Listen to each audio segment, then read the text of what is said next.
There is a place beneath the heart of Rome where no one may enter without permission. A place where history is not displayed but locked away, hidden in the deepest rooms behind 3 layers of iron doors between walls that carry no echo. There, the Vatican has preserved millions of pages of documents for over 12 centuries, not to reveal them, but to wait, handwritten letters from popes that were never sent, bans on books that changed the world, records of Marian apparitions that were quietly dismissed, whispers exchanged between the Vatican and emperors, fascists, and Western intelligence and works of art the world has never seen. Why does the Vatican keep all of this but never speak of it? This is not a story about conspiracy. This is a story about the most deeply buried memories in the world of faith. Welcome to Secrets of the Vatican Archives, where we don't repeat what's already been told, but slowly uncover what was meant to be hidden. I was once one of the few granted access to the restricted section of the Vatican Archives. Don't get me wrong, I wasn't a cardinal, not a famous historian, and I certainly didn't come from any noble bloodline. I was just a caretaker, a custode, as the Italians say. My job was to clean, to take notes, and to deliver approved documents to the scholars. But on certain nights when the old priest had dozed off and the oil lamp burned quietly in the corner, I would quietly open doors that no one else dared to approach, and from that moment on, there was no turning back. I know now that I do not have much time left. In these final years, my heart beats slower, my eyes grow dim in the candlelight, and my hands begin to tremble when they touch the parchment that once felt as familiar as my own skin. But before all of it vanishes with me, I must speak, not to shock, not to accuse or to absolve, but so that someone out there may understand. Truth has never fully belonged to the light nor to the darkness. It dwells in the space between, waiting to be heard.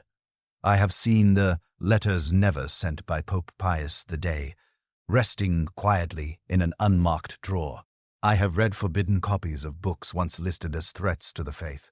I have stood before paintings by Caravaggio that were never displayed, because the eyes in those portraits looked straight into a kind of pain theology dared not face. And most of all, I have come to know what we are not permitted to reveal is not hidden because it is false, but because it is too true to be accepted.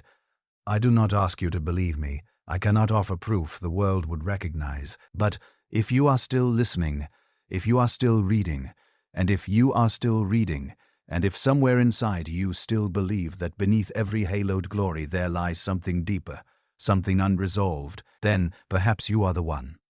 I must say this too, because one day those doors will not remain closed forever, and when they open you will understand why I could never return. I used to believe the Vatican was simply a religious symbol, a place of prayers, of popes in white robes standing in the open air of St. Peter's Square, but that was just the surface. Behind the ancient stone walls, beneath the towering domes, and behind doors locked with triple mechanisms, lies a world most of humanity will never be allowed to see. The world of the Vatican Secret Archives. People often call it the Vatican Secret Archives, but its official name in Latin is Archivum Secret Archives, but its official name in Latin is Archivum Secretab. But to Pope, the word secretum in Latin doesn't mean secret in the modern sense. It means private. This archive belongs to the Pope personally.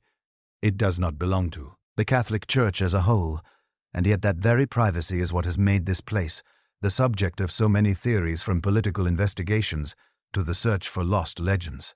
The archive spans roughly 85 kilometers of shelving with over 35,000 catalogued entries covering events from the 8th century to the present, but only a small portion is accessible to scholars. The most sensitive, classified or unreleased documents remain sealed deep within the inner vaults, and it is there that some of the most pivotal and controversial paved moments in the history of Europe and Christianity are preserved. Among the preserved items is a copy of the letter Galileo Galilei sent to the Church in 1613, in which he tried to argue that his views on astronomy did not contradict the Bible. However, in 1616, the Church declared heliocentrism heretical and banned its teaching. In 1633, Galileo was tried by the Inquisition, a tribunal whose activities are also recorded deep within these archives. One of the most searched collections relates to the trial of the Knights Templar in the 14th century.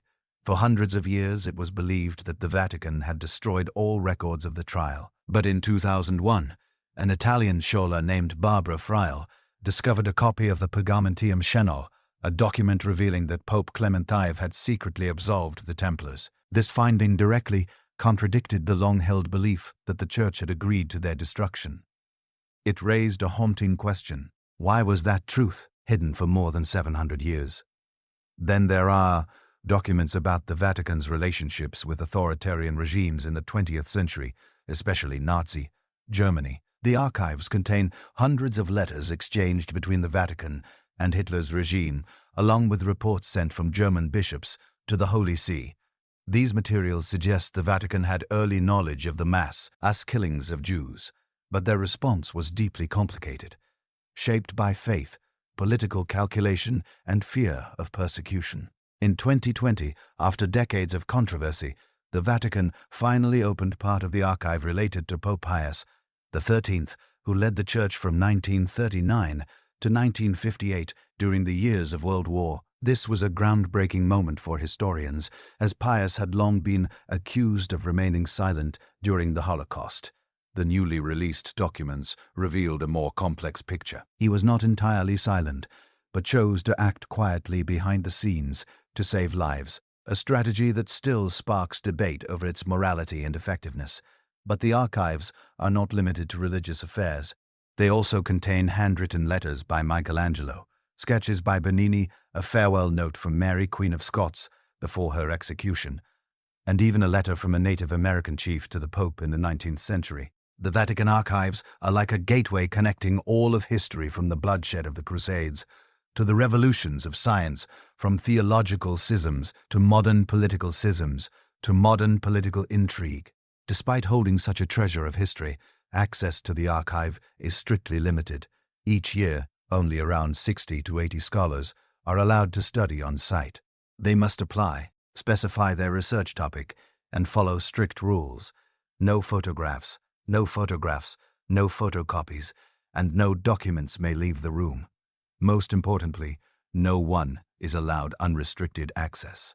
The most sensitive areas remain sealed. I'm not trying to draw conclusions. I don't claim to know all the truth, but I believe that when you stand before the endless shelves with centuries-old dust resting on trembling, handwritten lines from the 10th century, you begin to understand why the Vatican guards this place so carefully. Some truths are too vast to be exposed. Some stories once told would force us to question the very foundations of our civilization and our faith. If there were a single document that could illustrate the sensitivity and power held within the Vatican archives, it would likely be the records of Christianity's Great Divide, the schism between Catholicism and Protestantism. Few people know that, in the early days of the Reformation, secret exchanges between Martin Luther and certain Vatican representatives were carefully recorded. These handwritten notes, written in slanted brown ink, once moved a Dutch scholar to tears. Not because of religious disagreement, but because the documents revealed that both sides had once tried to prevent the split, only to be driven apart by pride and power. As early as the 1530s, the Vatican quietly dispatched envoys to the German principalities to negotiate with the reformist factions. Among the documents are statements by Bishop Girolamo Aleandro, a theologian and diplomat who once proposed rare theological concessions to preserve the unity of the Church. But when Luther's responses arrived, cautious yet firm, the Church turned away, and history took an irreversible path. These materials are kept in a sealed dossier, accessible only to those with advanced research credentials and a clearly justified purpose. Another subject that once sent a chill down my spine was the record of the Inquisition. The Vatican still holds thousands of indictments, interrogation transcripts, and death sentences from those accused of heresy between the 12th and 19th centuries. One of the most infamous cases is that of Giordano Bruno, a philosopher, astrologer, and advocate of the theory of a boundless universe. The documents on Bruno reveal not only his intellectual arguments, but also the inner conflict of the clergy who had to judge him. In one internal note, a cleric wrote, "If we spare him, doctrine will waver, but if we burn him, history will never fork." Thus, in the end, Bruno was executed in 1600 at Campoduri. The long silence that followed for centuries remains one of the clearest reflections of the enduring tension between faith and knowledge. The archives also contain a vast collection of records on the Vatican's interactions with secular empires, particularly Napoleon Bonaparte. When Napoleon invaded Italy, he ordered the most valuable Vatican documents to be shipped to Paris. Dozens of thousands of items were boxed, sealed, and carried across the Alps. Many never returned. What the Vatican did manage to reclaim after Napoleon's defeat is still specially classified. I once saw a handwritten note by Pope Pius II describing the feeling of losing the soul of the church as ancient texts were loaded onto French wagons. The document was written in charcoal ink with small meticulous script, and at the bottom of the page was a single line: "We have been stripped bare." One of the most surprising revelations comes from diplomatic correspondence between the Vatican and Asian nations. Few people know that in the 17th century, the Vatican secretly exchanged letters with the Tokugawa shogunate of Japan, even while Christianity was banned there. The letters were sent through Portuguese missionaries, hidden in merchant ships, and concealed inside small wooden statues to avoid detection. One letter from 1611, ordered by Tokugawa Ieyasu himself, stated clearly, "We do not accept a faith that divides families, but we respect the knowledge and loyalty your missionaries bring." The Vatican preserved that letter carefully as a quiet monument to the first and failed diplomatic contact with a closed Asian empire. And then there is a little-known section of the archive dedicated to maps and blueprints of lost churches, monasteries, fortresses, and catacombs. Among them are maps showing the locations of ancient dioceses that vanished due to war, plague, or political upheaval.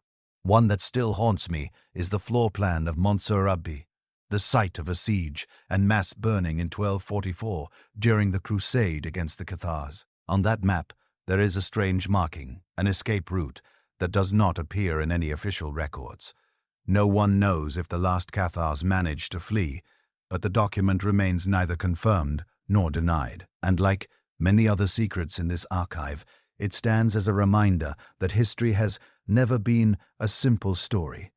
Deep within the most heavily guarded section of the archives, I remember one room in particular, a place that holds records that are categorized under political affiliations between the Vatican and global powers from the 19th century to the present day. The boxes are neatly arranged by country, each one a fragment of memory, a piece of truth untouched by the narratives found in official history. Most people know that the Vatican became an independent state in 1929 after the Lateran Treaty between Pope Pius V and Benito Mussolini. But few truly understand that, before that, from 1870, Danco, when the Kingdom of Italy annexed the Papal States, the Vatican lived in a state of near isolation for almost 60 years. It was a nation without borders existing within the heart of Rome. During that time, the popes refused to recognize the Italian government and never stepped beyond the Vatican walls. And it was in this tense period that the Church quietly built an elaborate network of secret communication with other nations, especially France, Austria, Spain, and the United States. One document from 1922 reveals that the Vatican once sent a confidential message to U.S. President Warren G. Harding, offering to act as a mediator between America and divided Catholic nations in post-World War I Europe. This episode has never appeared in official history books because the Vatican had no legal status as a state at the time. Yet the memorandum still exists with a signature and seal intact. When I first touched it, the paper was brittle, the corners darkened with age, but the text was vivid, as if history itself was whispering in my ear. The World War II era brought an avalanche of sensitive material. Dozens of reports sent from local bishops to the Vatican clearly document the mass murder of Jews in Poland, Germany, and even France. One report dated 1942 and sent from Kiev was written by Cardinal Adam Sapir, later the spiritual advisor to Pope John Paul II. He wrote, "If we do not speak, we will bear the guilt of complicity before God." Yet even such urgent pleased silence. Why did the Vatican delay its condemnation of genocide? Scholars have long debated whether it was a strategy to protect the Church and its followers in occupied territories. But one document I once read handwritten by a member of the Papal Council, revealed a deeper complexity. It warned of the risk of losing control over the faithful if belief is pulled into the vortex of political ideology. In other words, the Vatican feared that taking sides might fracture the global church itself. That silence lasted until the 1960s, when the Vatican began one of the most significant reforms in modern church history, the Second Vatican Council. The files from that council form one of the largest and most intricate sections of the archive. Thousands of pages document theological debates, political responses, transcripts of bishop speeches, and analyses of the Church's shifting authority in a rapidly changing world. I once read the transcript of a debate between two high-ranking cardinals over whether to allow the use of local languages instead of Latin during Mass. One said, "If we abandon Latin, we abandon the symbol of eternity." The other replied, "If we don't change, we abandon the people." The council was not just about language. It marked the Vatican's first real opening to dialogue with Jews, Buddhists, Muslims, and even atheists. The archive still holds an unpublished draft of a speech in which Pope Paul VI intended to issue a formal apology for the Vatican's silence during the Holocaust. In the end, the speech was replaced with a more neutral version. No one knows exactly why. Only a handwritten note in the margin remains in Latin. Tempest, non domst. The time has not yet come. As I turned the pages of these records, I never saw the kind of global conspiracy that wild theories often suggest. What I saw was a struggle between faith and politics, between morality and survival. The Vatican archives do not lie. They wait for someone patient and brave enough to read, to understand, and to accept that history has never been black or white, but always gray. There is one section of the archives that has always weighed heavily on me: the records concerning the relationship between the Vatican and colonial empires, especially during the 15th to 19th centuries. The faded pages inside those boxes contain no direct accusations, no formal statements of support for war or the stripping of freedom. Yet between the carefully written lines lies a quiet truth. Faith once moved alongside the sword of the European colonialism as it spread across the globe. In 1493, just 1 year after Christopher Columbus arrived in the New World, Pope Alexander V issued the papal bull, Inter Ritera. In this decree, he divided the non-Christian world into 2 zones of influence, one for Spain, the other for Portugal, as if the Church held the authority to distribute global territory. That document still rests within the Vatican archives, filed in a thick folder labeled Decrees Concerning the New World. It is written in formal Latin, bearing the crimson seal of the Holy See. Holding it in my hands, I felt a check. Ill for this marked a moment when faith was politicized to its most extreme degree. Attached to that decree are letters exchanged between the Vatican and monarchs of Portugal, Spain, and later France and Belgium. In them the Pope requested assurances for the spread of the faith and the protection of missionaries in newly acquired territories. But the reality on the ground was often bloodshed, cultural erasia, and cries for help from protesting clergy. Their voices preserved in small numbers, but present like sparks of light in a deep darkness. One such voice was that of Father Bartolomé de las Casas, who wrote to Pope Paul III in 1537. In his letter, he described mass executions of indigenous people in the Caribbean, churches built upon blood soap, soil, and the silence of religious authorities. In the face of atrocity, reading that letter was suffocating. It did not feel like a prayer. It felt like a plea for help, not only for the victims, but for the very conscience of the Church.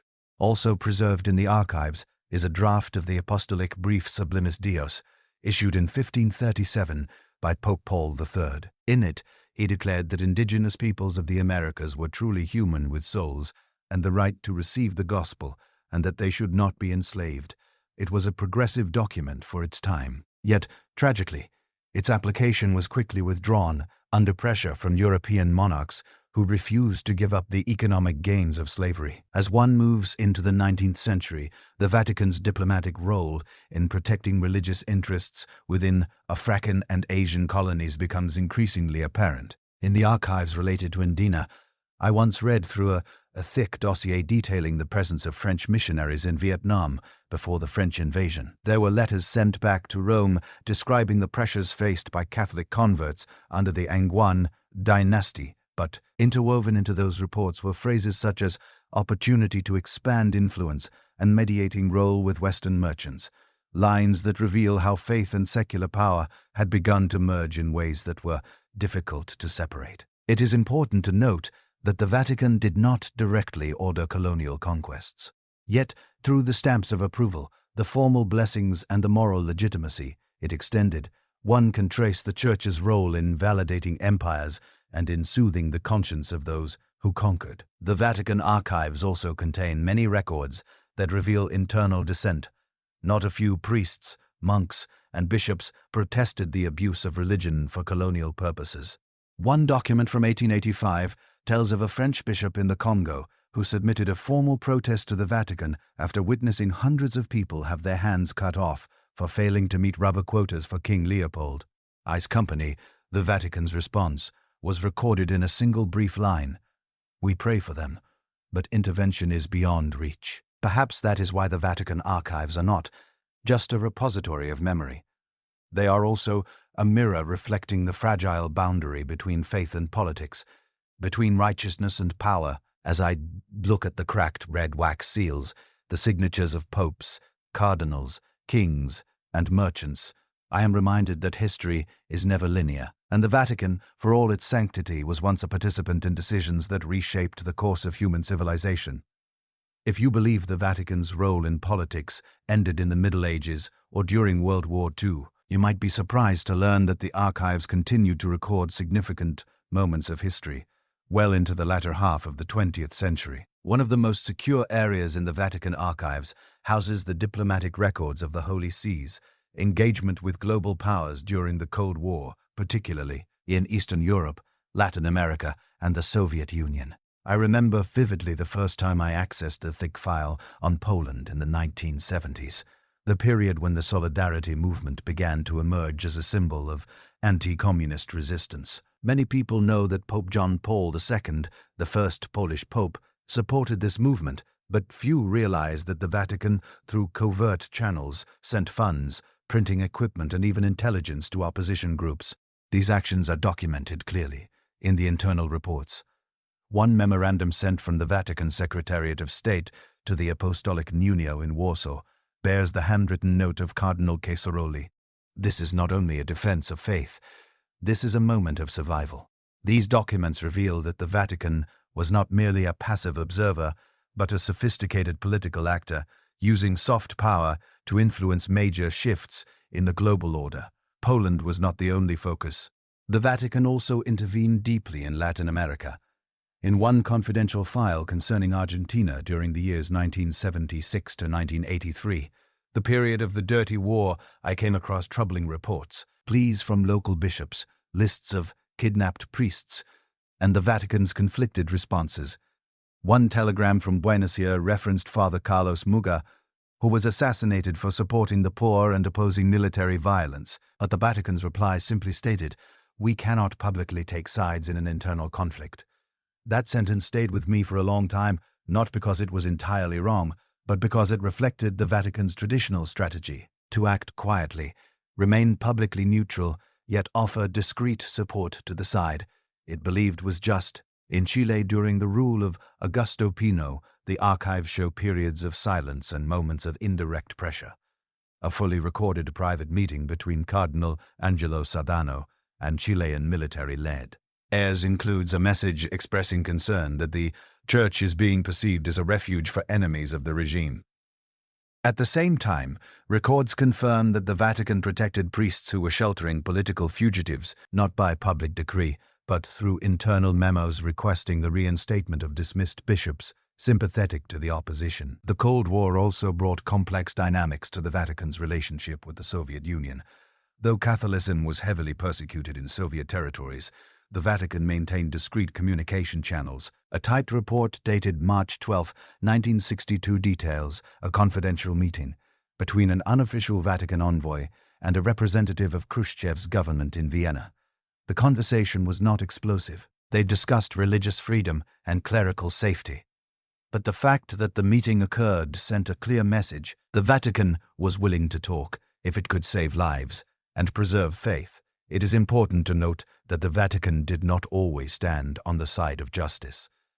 At least not in the way the outside world often hopes. In the case of Spain, under Franco, the Vatican maintained diplomatic relations with the dictatorship for decades. Some scholars call this a compromise with authoritarianism to protect the faithful. Letters preserved in the archives show that bishops could disagree, but ultimately followed orders from above. For a long time, I thought, the Vatican archives would be filled with mystical secrets, ancient scriptures, or lost relics. But after years of study, I've come to understand this. The most shocking discoveries are not things beyond history, but truths that are all too real, too political, too close to what still surrounds us today. Truths many would rather not confront. The Vatican is not a supernatural force. It is a political, religious entity operating with logic, strategy, and full calculation. And its archives, not the stained glass windows or the holy statues, are the place where this complex reality is laid bare in its most honest form. Of all the rooms I have ever entered inside the Vatican archives, none has left me as silent as the one marked P12 Pest Thought. That name tied to the Pope, who reigned from 1939 to 1958, a period that aligned almost entirely with world eye. War II in the post-war era remains at the center of one of the most enduring debates in modern history. Did the Vatican do enough, say enough, or remain silent for too long in the face of the 20th century's most brutal genocide? For decades, the records relating to Pius were sealed, dividing historians around the world. Some have called him the Pope of Silence. Others defend him as a cautious diplomat, forced into silence to preserve lives that public words could never have saved. Then, in 2020, when the Vatican officially declassified a portion of the documents from his papacy, a wave of astonishment swept through the scholarly world. I was among the few present at the archives when the materials were first opened. I remember clearly the first time I unfolded the file titled Simply Santori Duri, the activities of the Holy Father during the conflict. Inside were letters, reports, and telegrams, many from bishops in Germany, Poland, and Hungary sent between 1941 and 1944. One letter from the Archbishop of Lviv, dated March 16, 1942, described how more than 1,000 Jewish residents were expelled from the town without formal charges or any official sentence. At the end, he pleaded with the Vatican to intervene or at least to speak out. The Vatican's response, attached just after, consisted of only a few lines. "We share in the sorrow, but prayer is the most powerful weapon we possess at this moment." It was not a refusal to help, but clearly it was not an action strong enough to stop what was unfolding. There was a thick folder marked, separately titled Richiesti d'aiuto ILO, requests for help and asylum. Inside were hundreds of personal appeals from Jews, priests, scholars, and even artists writing directly to the Holy See for protection. Some were assisted hidden in convents, aided by nuns, or given forged documents, identifying them as Catholics to escape detection by German forces. But others received no reply. One particular page froze me in place. It was a handwritten list of 44 names. Beside each name were their addresses, religions, ages, and a note sheltered at the Santa Brigida convent. The document was dated October 10, 1943, just 3 days after German forces began rounding up Jews in Rome. Of the 44 people listed, cross-referenced records show that only 12 survived. And then there is a detail that few know, something only visible to those who have read the pages themselves. Between 1942 and 1944, the Vatican sent multiple communiques to the German embassy in Rome, requesting a reduction in persecution in areas where Catholic Jews resided. These letters were never made public. They contained no strong language, no use of the word crime, no mention of genocide. Instead, they spoke in diplomatic terms, concerns for social stability, the need to safeguard the sacred right to life. Perhaps that was the only viable language left in that moment. But for future generations, that caution has remained a source of sorrow and debate. The archive also preserves an entire chapter on post-war appeals from Jewish communities. In 1945, the 40 proved, a delegation representing European Jewry wrote to the Holy See, asking for confirmation that Catholic institutions had sheltered Jewish children during the war, and requesting that those children be returned to surviving relatives. The Vatican responded, "We will permit it, only if the children choose freely to leave their current environment." But many of these children were only 5 or 6 years old at the time. Most remembered nothing beyond the convent walls, and the faith into which they had been recently baptized. That moral wound would remain open for years. Among the thousands of pages, I came across a draft of a speech, never delivered, prepared for Easter of 1943. In it, one line read, "We cannot close our eyes to the cries of a people cast out. Though they do not bear the name of Christ, they are still human beings." That line never reached the public. The final version of the speech was revised, and that passage was removed. No explanation was provided, only a red stamp remained, "Reservato non è reserved." Do not publish. What I saw does not give me the right to draw conclusions. I was not in their place. I did not carry the weight of a global institution during wartime. But I understand why many call the Vatican archives a place of delayed truths, not because those truths were lost, but because no one was ready to preface them until much later. People often think of the Vatican as a Western institution tied to Europe and the history of Christianity on the old continent. But the documents buried deep within the archives reveal something different. From a very early stage, the Vatican had a vision that reached beyond borders toward the East, and it was in those yellowed pages that I first understood the true scale of the Church's missionary ambitions.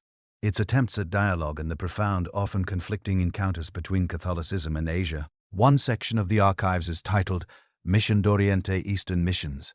It contains thousands of documents dating from the 16th to the 20th centuries, written in Latin, Italian, French, Classical Chinese, and Japanese. These texts chronicle centuries of European missionaries traveling eastward, carrying not only the Bible, but the values of an entirely different world. I began with a file labeled simply Sina Lia de Jesuiti. It is a collection of letters sent by Jesuit priests to the Vatican from China between 1580 and 1773. Among them, the writings of Matteo Reacci stand out, the first Westerner to enter the Forbidden City. In his letters, Reacci expresses admiration for the Confucian moral system and proposes that the Vatican adapt Catholic doctrine to Chinese culture rather than impose it. The archives record fierce debates within the Vatican that lasted for decades, centered around whether Chinese converts should be allowed to continue ancestral rites alongside their Catholic faith. Eventually, Pope Clement I issued a decree forbidding what became known as the Chinese rites. This decision severely damaged relations with the Qing dynasty, and by 1721 missionary activity in China was completely banned. Another file classified under highly confidential diplomacy contains documents on Vatican-Japan relations. Among them is a letter written in Chinese characters from Tokugawa Ieyasu in 1610, translated and preserved with remarkable directness. "Your religion disrupts the internal order. It divides fathers and sons, masters and servants. I do not allow it." What followed was a long series of tragic reports. Mass executions of Catholics in Nagasaki, priests burned alive, churches demolished. Yet from those fragments, I read astonishing resilience, handwritten letters by imprisoned Japanese believers sent to the Vatican via Portuguese trading ships, written in blood on scraps of cloth. There was no mysticism, no dramatization, only human beings who believed in something greater than themselves and who paid the ultimate price for that belief.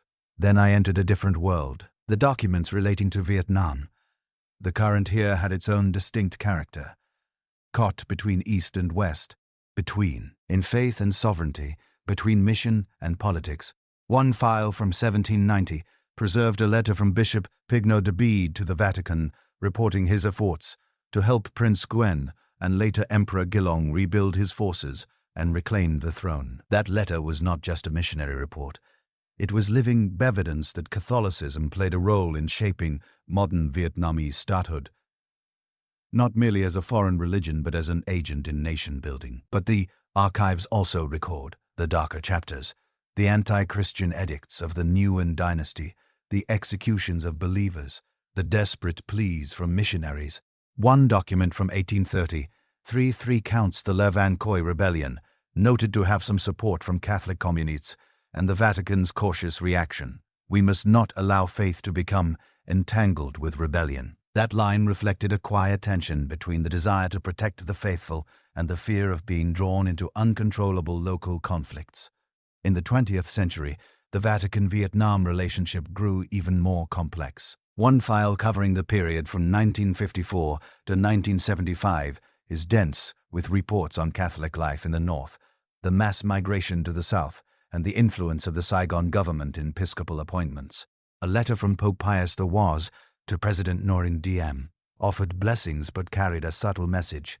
A national leader has the duty not only to defend the faith, but to ensure justice for all his subjects. It was one of the few documents written in a tone both supportive and cautionary. What troubled me most, perhaps, was a special file documenting the failed efforts to restore diplomatic relations between the Vatican and the Socialist Republic of Vietnam after 1975. Internal notes reveal the Vatican's patience, its repeated offers for dialogue and its hope to re-establish a humanitarian channel, but every meeting ended at the level of formality. A 1989 memorandum read, "We must wait. Patience is part of the mission."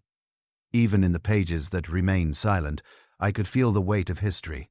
Every letter, every red seal, was more than administrative paper. It was a trace of the long and difficult interaction between civilizations. The Vatican did not always act rightly, nor fully understand the East, but the presence of thousands of documents on Asia at the heart of the Vatican is proof of something deeper. This was never a separate world. It has always been a living, enduring part of global history. I once thought of the Vatican as a unified whole, a perfect organizational pyramid with no room for internal dissent. But it was only deep within the archives that I began to understand. The Vatican is also a living entity full of disputes, contradictions, and at times silent struggles among those who wear white robes. One section of the archive is marked Subsecto Ponteo, under papal secrecy. It contains records of discreet confrontations between popes and cardinals or between former popes and their successors. These documents are never made public while the individuals involved are still alive. They are only archived after those events have passed into history or after the people in question have left office. A particularly revealing set of files documents the tension between Pope Paul V/VI and Cardinal José Ficiri, once considered a leading candidate for the papacy. During the Second Vatican Council, Siri vehemently opposed modernizing the Church, from replacing Latin with vernacular languages during Mass to engaging in dialogue with other religions. Internal records show that he wrote privately to Paul by denouncing what he saw as the dismantling of the sacred. The Pope's reply was only 2 lines long, but unmistakably cold. The shepherd cannot wait for the hesitation of the gatekeeper. The disagree de Emmons went beyond theology. The Vatican also bore deep fractures in its financial governance. One of the most scandalous and thoroughly documented episodes in the archives is the Vatican bank crisis involving the Institutia, or I.O., in the late 1970s and early 1980s. I still remember holding a thick typewritten dossier, nearly 600 pages long, titled Caro Calvi. It refers to the case of Roberto Calvi, an Italian banker found hanged under London's Blackfriars Bridge in 1982. The press called him God's banker due to his close ties to the Vatican Bank. His death was officially ruled a suicide. But the documents preserved in the Vatican archives tell a different story. Inside were bank statements, letters between the IR and Banco Ambrosiano, records of suspicious loans, and lists of accounts held by front organizations in Panama. A handwritten memo from a bishop voiced a grave concern. "We are using sacred assets for activities dangerously close to sin." But the warning was ignored. The files also document internal efforts to reorganize records to prevent legal investigation by Italian authorities. At least 3 documents were labeled Destring. For reasons unknown, they were never destroyed. Equally sensitive is the file on Vitilax, the Tati scandal involving leaked Vatican documents. Many still remember the name Paolo Gabrielli, the personal butler of Pope Benedict XVI, who copied and smuggled out numerous confidential files. In the archives, a dedicated box preserves the full timeline of the incident, from the internal investigation to Gabriel's handwritten confession. In it, he wrote, "I did not betray the Holy Father. I only wanted the Church to know what was happening behind closed doors. The leaked documents revealed severe internal divisions within the Roman Cura, factions, rival interest groups, and power struggles over influence. Many of the papers exposed Janal favoritism, corruption in ecclesiastical appointments, and efforts to suppress scandals involving ethics and criminal behavior. Every line was a fracture in public trust. The fact that the Vatican chose to prosecute Gabriel in an open court was a rare sign that the wall of silence had begun to crack. Once asked a priest who managed the archives, "Why does the Vatican preserve documents that could harm its own reputation?" He smiled, then replied with a sentence I've never forgotten. "Because the truth does not belong to us. It only passes through us. The Vatican archives do not attempt to erase the past. They preserve it, sometimes in silence, sometimes in sorrow, as an unspoken act of accountability. And that more than any statue of a saint is what makes this place deeply human, a space where power, faith, and failure are recorded in ink, not in water.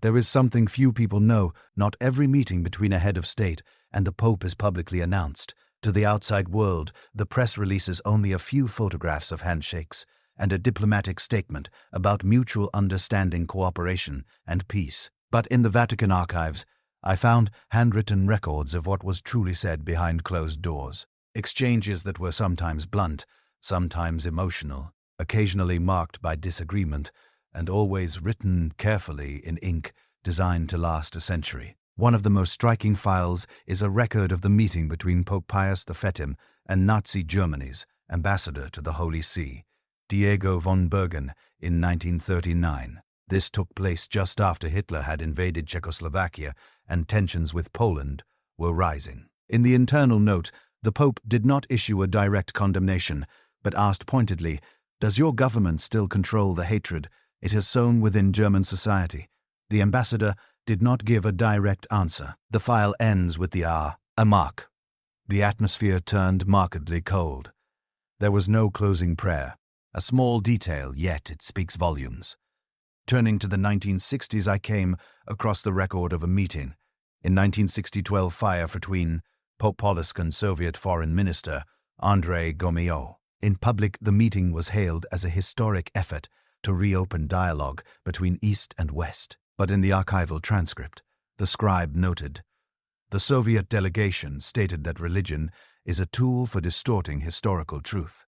Paul VI responded gently but firmly, "No one can forbid another from believing in the Earthscride. That is not power. It is part of the human soul." Then, without further comment, he invited the entire delegation to stand in silence for 1 minute in honor of all unknown souls who died for ideals. The Soviet side never mentioned this gesture in any official record. Another notable set of files is simply titled, "USA Visit, Reservate United States, Unpublished Visits." Inside are notes from private meetings between various popes and American presidents, from Roosevelt and Eisenhower to Kennedy, Reagan, and George W. Bush. One entry records a moment from Pope John XXIII's meeting with President John F. Kennedy in 1963. President Kennedy expressed deep concern over the risk of nuclear conflict following the Cuban Missile Crisis. The Holy Father asked, "Who will remain calm first when the world no longer has a moral foundation to stand on?" Strangely, both men had little time left after that meeting. Pope John passed away just months later, and Kennedy was assassinated at the end of that same year. The file draws no direct connection, but the proximity of those events led some in the archives to mark it as particularly sensitive. Not only global superpowers are represented in these records. I once came across an old, faded file on a meeting between Pope John Paul II and General Secretary Gorbachev in 1989, just before the Berlin Wall fell. Gorbachev was not religious, but in the meeting record he said, "If we do not change, there will be nothing left to preserve." John Paul II answered with a single line, "Truth rises when people grow weary." After that conversation, the Vatican became one of the first institutions to foresee the unraveling of the Eastern Bloc. Some of the most surprising documents came from smaller nations or countries without long-standing diplomatic ties to the Vatican. In a file marked Vietnam Colloquy Non-Official, I found an internal memo from 1991. An unofficial Vatican delegation held talks with representatives of the Vietnamese government in Geneva. No formal agreement, but a willingness was expressed. This was one of the earliest quiet steps toward restoring contact after 1975, not through media headlines, but through handwritten words recorded in silence. The Vatican has no military power and no vast economy, but what I came to understand after reading these records is this: when a world leader seeks sincerity or counsel unburdened by political gain, they come to the Holy See. And the Vatican knows this well. It rarely needs to speak loudly, because every page it preserves has the power to reshape the understanding of an entire generation if revealed at the right moment. One of the things that sets the Vatican apart from every other religious institution in the world is this: it is not only a church, it is also a sovereign state. It can sign treaties, issue diplomatic communications, and even be sued. And it is within one of the least discussed sections of the Vatican archives, Quasi Juridic, that I encountered a very different side of the Holy See. In these pages, the language is no longer one of prayer, but of legal argument. Few expect the Vatican, the sacred place, to ever be brought before a court of law.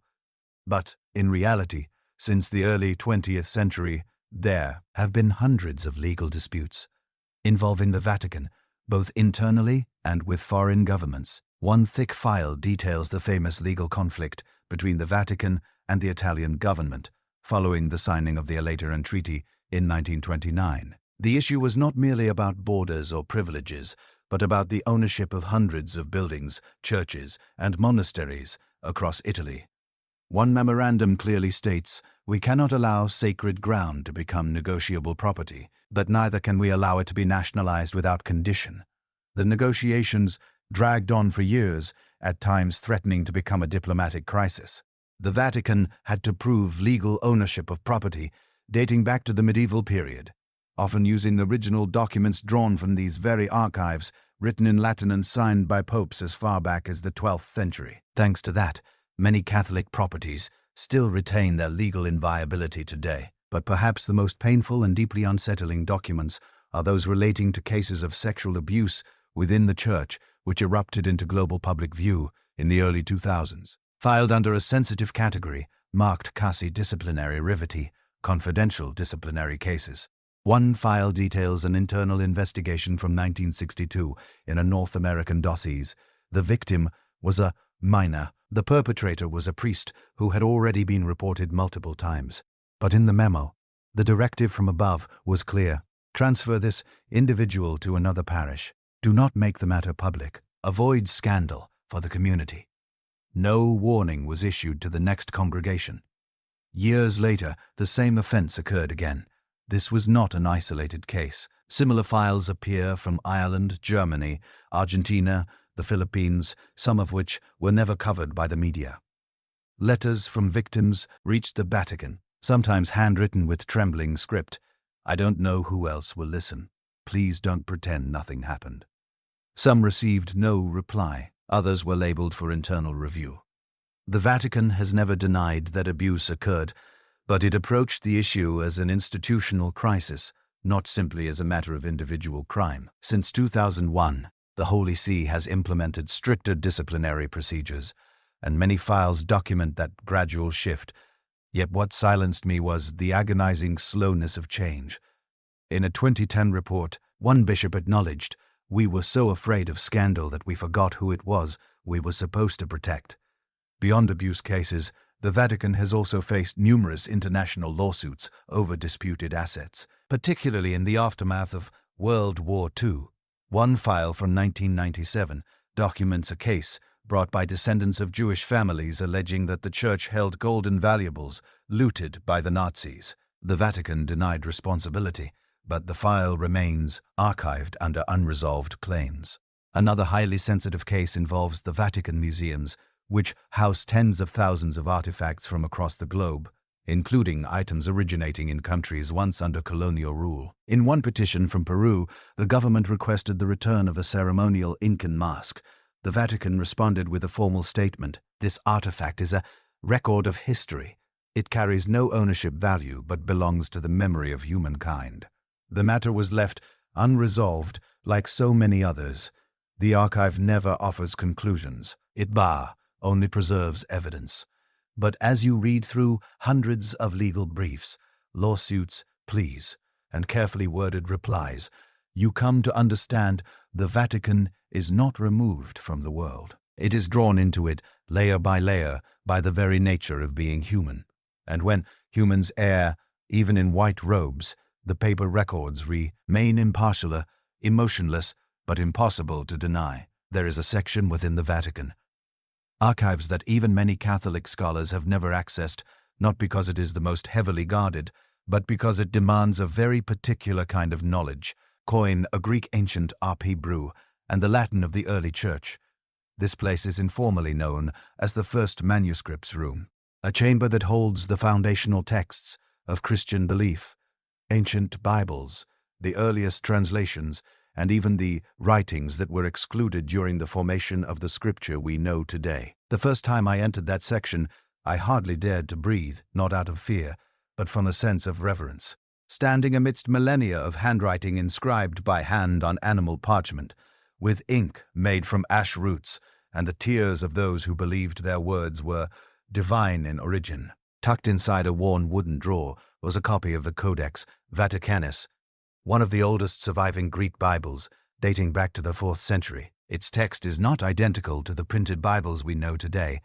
Some passages are missing, others differ in wording, and remarkably there are entire sections of narrative that no longer appear in the modern canon. A striking example is the ending of the Gospel of Mark. Modern versions typically conclude with Jesus appearing to his disciples after the resurrection, but in the Codex Vaticanus that conclusion is absent.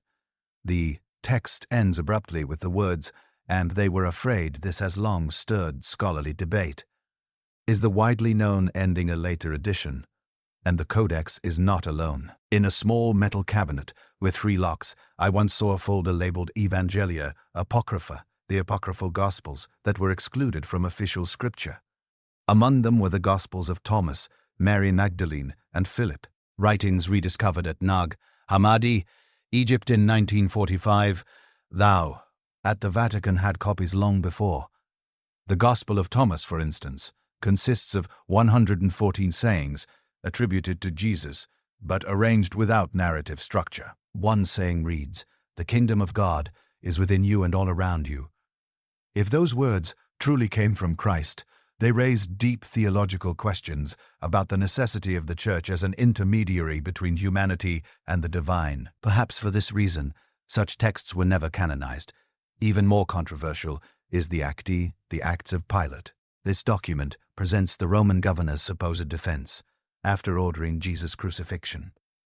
In it, Pilate describes Christ as a man unlike any who ever lived, whose eyes shone like fire and whose words flowed like living water. The mythical tone of the account may explain its exclusion from the official New Testament, yet its presence reveals that even Roman officials once tried to make sense of the crucifixion in their own language. Beyond ancient texts, the archives preserve countless letters exchanged between medieval popes and major theologians, letters that capture intense debates over whether certain books, such as the Revelation of Enoch, the Book of Wisdom, or the Maccabees, should be included in the Bible. In one letter from Pope Damascus I.M., he wrote, "We do not reject them for falsehood, but because the hearts of men are not yet ready." That sentence has haunted me ever since. How much of Scripture is divine truth, and how much is the result of decisions made under historical pressure? Another record details a closed session of the Council of Nika in 325, the first major gathering of Christian bishops from across the Roman Empire to formalize doctrine. The minutes include a list of texts discussed, many of which no longer exist. A side note from a Greek scribe reads, "Certain writings are to be retained for deeper theological study, not for public reading." This suggests they were not destroyed, merely withheld, and may still rest in locked drawers like the ones before me. The archive does not declare what is right or wrong. It remains silent, preserving every interpretation, every variation, every fracture in the history of belief. Some may find that unsettling, but I do not. For what makes faith resilient is not perfect uniformity, but its ability to survive debate, revision, and even doubt.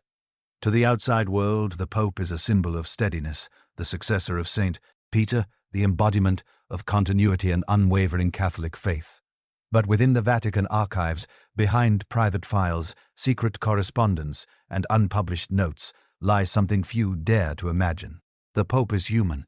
They have feared, doubted, and at times collapsed under the weight of events beyond their control. I still remember the first time I came across a folder titled Letter, Non-Inviates Never Sent. Inside were handwritten drafts by several popes. Never printed, never answered. These were not diplomatic letters nor official decrees. They read like pages from a diary, where men at the height of spiritual authority wrote down what they could not say aloud. One of the most haunting was by Pope Benedict, that head written in 1917 at the height of the First World War. It was addressed to the leaders of Europe pleading for a ceasefire, so that humanity might not lose its soul entirely to the thunder of artillery. But the letter was never sent. A note in the margin written by the Cardinal Secretary of State at the time read, "No one will listen. And if they do not listen, your holiness will appear weak." The letter was folded and shelved forgotten until I stumbled upon it more than a century later. Another file marked Reserve per Conclave. Reserved for Conclave contained materials written by some popes for their successors.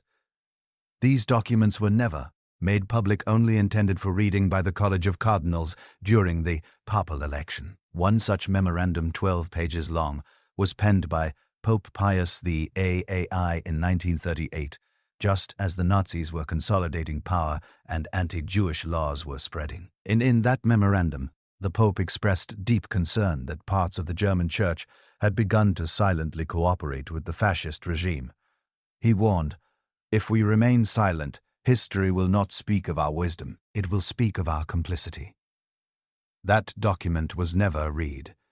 Pius died shortly before he could issue a public encyclical condemning anti-Semitism. The memorandum remained in the archive, sealed and silent. One file left me standing motionless for a long time. It held records about Pope John Paul IA, who served only 33 days before his sudden death.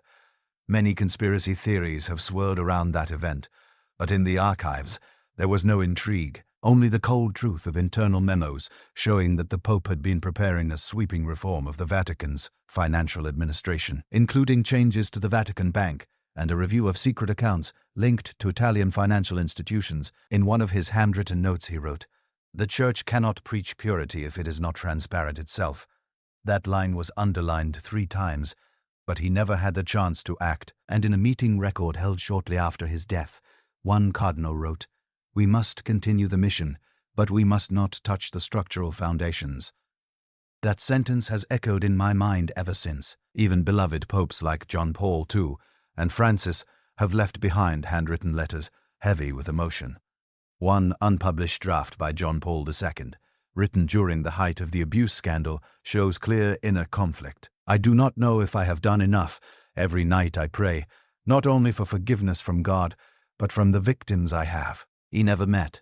His handwriting was simple, but the words were weighty, like the papal tiara he wore for over 2 decades. Pope Francis, known for his closeness and reformist spirit, also has letters never made public. One was addressed to a cardinal convicted of abuse, in which he wrote, "The sin of an individual does not destroy the Church, but the covering up does." An attached memo revealed that fierce internal debate continues within the Vatican over the boundaries of forgiveness and transparency in the modern age. The Vatican archives never speak aloud, but its pages, yellowed, trembling, and never seen by the public, carry what no press release could ever convey: that beneath the glow of authority the chair of Peter is also a solitary journey, and even the head of the Church has sleepless nights, just like any other soul in the world. When people speak of the Vatican, they think of churches, rituals, and faith. But few think of telegrams or intelligence reports or financial contracts with foreign banks.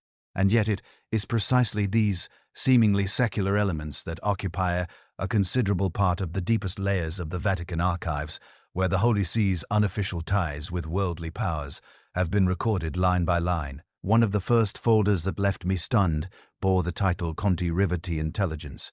It contains documents detailing secret communications between the Vatican and Western intelligence agencies during the Cold War, particularly with the CIA and MI6. In one memo dated June 17, 1953, just weeks after the coup in Iran, a CIA representative in Rome met with a Vatican cardinal to discuss anti-communist developments in the Middle East. The report was brief. The Holy See is morally supportive, will not intervene directly, but is willing to encourage local churches to promote democratic values in opposition to Batheism. No formal agreement was signed. Yet the message was clear. The Vatican was not merely observing the world. It had the moral stature to influence the flow of ideologies, especially through faith. Another memo from 1979 records a secret meeting between a CIA operative and Vatican officials shortly before Pope John Paul II's visit to his homeland in Poland. The CIA expressed particular interest in whether the Polish Pope could inspire the Solidarity movement. The Vatican made no promises, but the memo noted, "We are aware of our role, but the gospel is not a strategic tool." A diplomatic response, neither agreeing nor denying, yet leaving room for silent action. Another set of files labeled Relation Reservate, Israel documents clandestine contacts between the Vatican and Mossad, Israel's intelligence agency. The correspondence includes Vatican requests for the Acaricate requests for the protection of Christian holy sites in Jerusalem amid escalating tensions between Jews and Palestinians.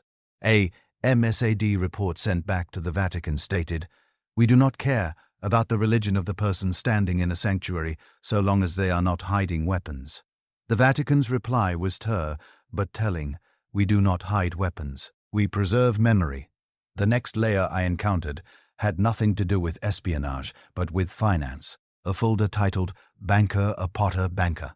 A pot of banking and power chronicled the Vatican's relationships with numerous international financial institutions, including Banco Ambrosiano, UBS of Switzerland, and financial entities in Panama. The kit files contain wire transfer records and investments in real estate across London, Paris, and even resort properties in South America. An internal report from 1985 notes, "A portion of investment returns will be redirected to the charitable funds of the Holy See.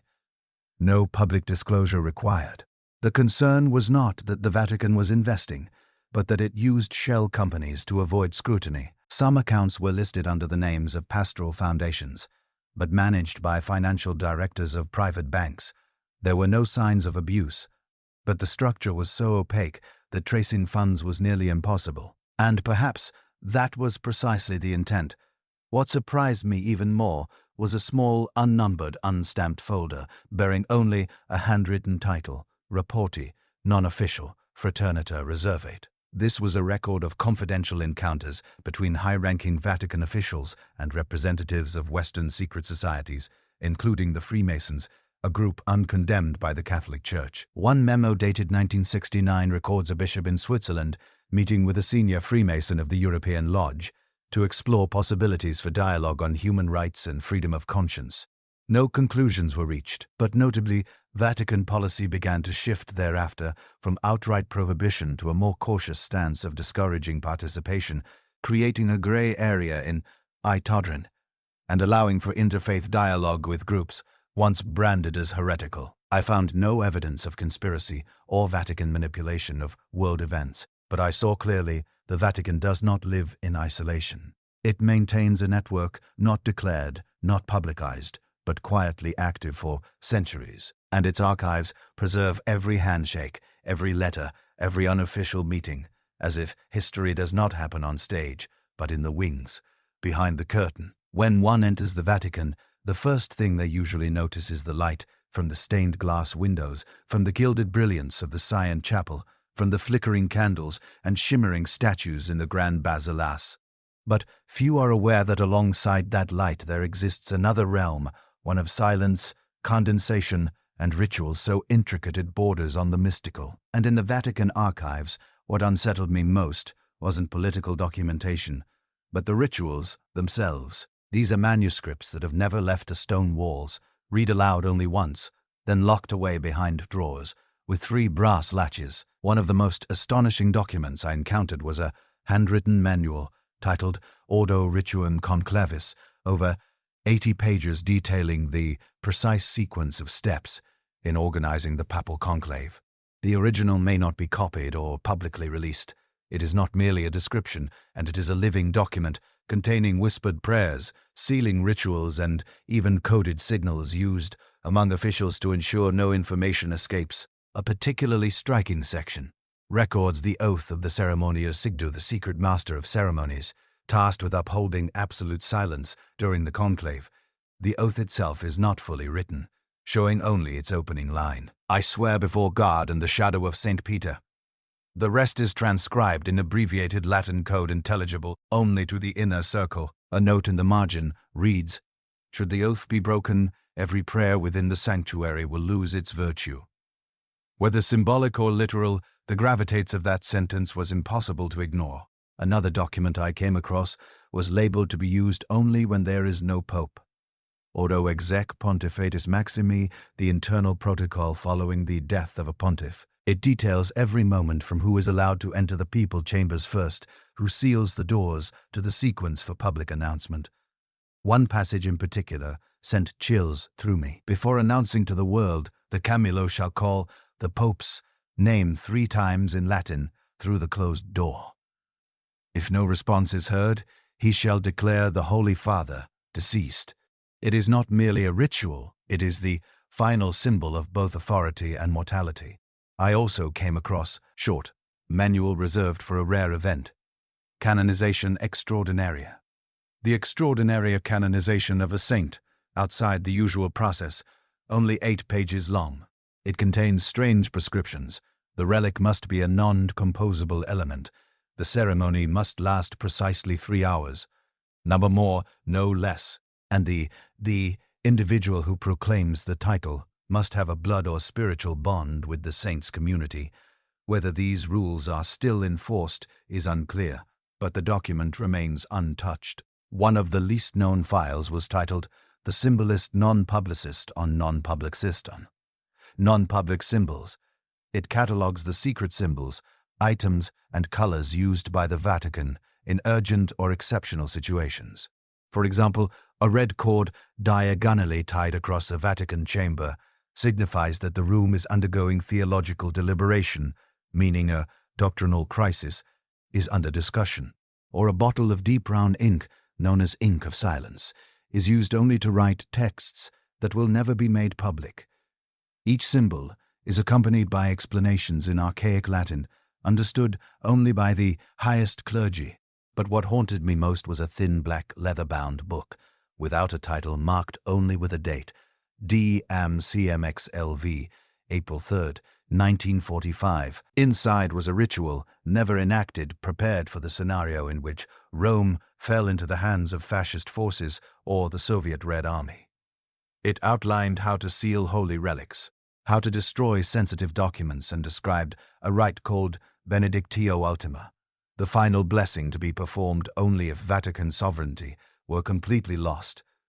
No one has read that blessing aloud since it was written, but it remains there in the shadows, waiting for a moment the world prays never arrives. The Vatican is a state, but it is also a ceremony, and within its archives, ritual is not merely an action, it is the language of memory. Every written prayer, every crimson seal, every phrase spoke only once in centuries, they are all essential parts of this structure. Not out of superstition, but out of the belief that in a world that changes by the day, some things must be preserved, if only to remind us that we once believed in something eternal. In a quiet corridor tucked away in the northern basement of the Vatican archives, I stumbled upon an old wooden box carved with a single word, index. There was no seal, no guide, but inside lay a long and fraught history. The tension between knowledge and faith, preserved in full by the Vatican. Every book title, every reason for prohibition, every internal debate that never reached the public eye. The Index Liorum Prohibitorum, or List of Prohibited Books, was officially established in 1559 by Pope Paul IV. At the height of the Counter-Reformation, it became the most powerful instrument of censorship the Holy See ever wielded for over 4 centuries. But what lies preserved in the archives is not just a list. It is the process, the deliberations, and at times the deep contradictions among theologians, clergy, and even the popes themselves. In my hands, I held a yellow typewritten record from 1907, the minutes of a meeting of the public septrine. Fide, the office charged with safeguarding doctrine. In it, members debated whether to add historian Errol's Vie de Jesu, the life of Jesus, to the index. Some argued Wren blasphemed by portraying Jesus as a mere historical figure, not divine. But one bishop opposed the ban, saying, "If we forbid him, we acknowledge his influence." The book was ultimately banned, but the argument remains preserved, revealing how censorship within the Church was not always unanimous, but often a struggle between the defense of faith and the demands of the modern age. Another file, nearly 300 pages long, was labeled with a single line, Galileo, Galileo Leo, Galileo, Galileo, Galileo, Galileo, human tied to Galileo's trial. Not only the sentence, but also handwritten pleas for leniency, notes from bishops who opposed his condemnation, and letters from later generations, including Pope John Paul II's formal acknowledgement of the Church's mistake in 1992. One record from 1633 reads, "We do not condemn science, we condemn the arrogance that seeks to rise above revelation." That sentence still echoes, especially today, as scientific theories once deemed dangerous, evolution, the Big Bang, are now accepted by the Vatican as not incompatible with faith. Beyond books, the Church once maintained a specific body focused on art and media, which I later discovered had its own file titled Cinema Aid. This section contains evaluations of films screened in Catholic countries from the 1920s through the 1980s. Some entries were unusual. A review of Fellini's Dulce Vita noted excessively secular but accurately portrays the emptiness of a world without God. The conclusion banned from Catholic schools, but not publicly condemned, because a loud ban would only increase its appeal. Another folder records the Church's response to philosophical or allegorical literature. It includes a discussion of George Orwell's 1984, which some suspected of critiquing religious totalitarianism, but internal documents concluded this is a condemnation of secular totalitarianism, no response necessary. It reveals that Vatican censors were often subtle analysts, not reactionary, but selective in their battles. Perhaps the most intriguing file was marked internal circulation only, do not reproduce, detailing the Vatican's internal review of the Da Vinci Code by Dan Brown. Though many clergy denounced the book in public, internal reports stated its impact lies in exploiting the public's ignorance of religious rituals and symbols. The best response is not condemnation, but education. Rather than banning the book, the Vatican responded with a series of counter-publications, a strategic shift from censorship to engagement. The index was officially abolished in 1966, but the files remain quiet, untouched, lined up on Vatican shelves like a reminder. The greatest power lies not in prohibition, but in shaping how and when people receive an idea.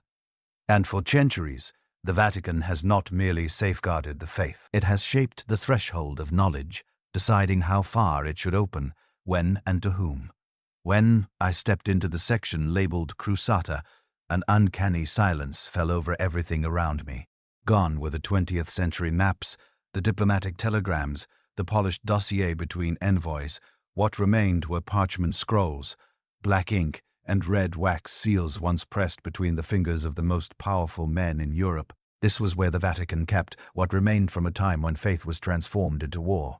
The Crusades carried out in the name of holiness, but leaving behind stains of blood on the map of history that no prayer could erase. One of the first documents I found was the original crusading bull of 1095, Dio's Vault, issued by Pope Urban IV IAA at the Council of Clermont. Written in Latin, it begins with an urgent plea. The Holy Land has been seized. The blood of the faithful cries from Jerusalem. The Catholic must march. There is no political agenda, no mention of land or wealth, only a call to arms. And yet that call ignited more than 2 centuries of continuous warfare and claimed the lives of millions under the shadow of the cross. Subsequent documents, especially from the time of Pope Innocent III, show how the Crusades evolved into a structured campaign, no longer merely a spiritual appeal, but a logistical operation involving taxes, recruitment, supply chains, and rewards. I read letters between the Vatican and European lords discussing the new number of knights provisions and most troubling the right to seize the property of those who refuse to convert or join the cause. A particularly striking document, dated 1204, records the Vatican's internal reaction to the Fourth Crusade, which instead of reaching Jerusalem, sacked Constantinople, the heart of Eastern Orthodoxy. In the minutes penned by Cardinal Petro Capuano, there's a chilling admission. We let the sword lead, not the spirit. We did not conquer heresy. We looted our brethren, though Pope Innocent III issued a formal restrained condemnation of the pillage. No reparations or apologies ever followed. But what haunted me most were not the wartime documents, but the post-war ones. A file titled Requiescum Pro, a prayer for the era, preserves the Vatican's reflections and acknowledgments of the past. Inside was an unpublished speech draft by Pope Paul VI, meant to be delivered during his 1960 visit to Istanbul. It reads, "We brought war into places that once knelt in prayer. We cannot claim this was God's will." The speech was withdrawn at the last moment and replaced with a more neutral address, but the original remains here, beneath layers of dust. The Vatican archives also preserve lesser-known crusades, the Northern Crusades against pagans in the Baltics, the Albigensian Crusades in southern France, aimed at annihilating the Cathars, and even campaigns against disobedient Catholic monarchs. A record from the 13th century documents a bishop who refused to join a crusade, stating, "I do not see God in fire and blood." He was stripped of his office shortly thereafter. Still, the archives also bear witness to later efforts of dialogue and reconciliation. A folder titled Reconciliate holds correspondence between the Holy See and the Orthodox churches of Russia, Greece, and Armenia, communities still scarred by the Crusades. In a letter from 1999, Pope John Paul, I wrote to Ecumenical Patriarch Bartholomew, "If blood once divided us, let prayer begin to mend the wounds that history left behind." It wasn't a public apology, but it was a beginning. In all these documents, I did not find an evil or ruthless Vatican, but I did see an institution that once wielded faith as a justification for war, and that slowly over centuries learned to reflect on itself. None of these texts deny the past, but they do not whitewash the present either. The Vatican archives do not seek to justify, they preserve, is with a solemn fidelity to memory and with the belief that truth, however bitter, is an essential part of redemption. One quiet, rainy afternoon, while I was searching for documents related to medieval church councils, an elderly archivist pointed toward a small, solitary wooden box at the end of the shelf and said, "You should read this. This is where the church keeps what it never declared, yet never discarded, because even they knew some women once helped lay the very foundation of faith." The box had no name, only a catalogue number and a handwritten note. Mier ends in Silentio Ecclesia. Women in the silence of the church. Inside was not a large trove of documents, but one that contained a quiet, persistent current of history. The Vatican Hazul never officially acknowledged, not because it was rebellious, but because it raised a question still unresolved. What is the true place of women in a faith structure ruled almost exclusively by men for nearly 2 millennia? I began with a set of handwritten letters from the 12th century by Hildegard von Bingen, a German, composer, theologian, and visionary. Most of her writings in Latin and Old German recorded spiritual visions of profound theological and philosophical depth. In one letter to Pope Eugenius III, Hildegard wrote, "The soul of a woman is also breathed into being by God, so why must her voice passed only through the mouths of men?" Remarkably, the letter was not answered with condemnation, but with silence, a silence calculated and deliberate. Still, Hildegard was not branded a heretic. On the contrary, several voices within the Roman Curia praised her but kept her at a distance. In one internal record, I found the line, "This woman is not wrong. This woman is not wrong. but the Church cannot yet permit women to teach from the pulpit.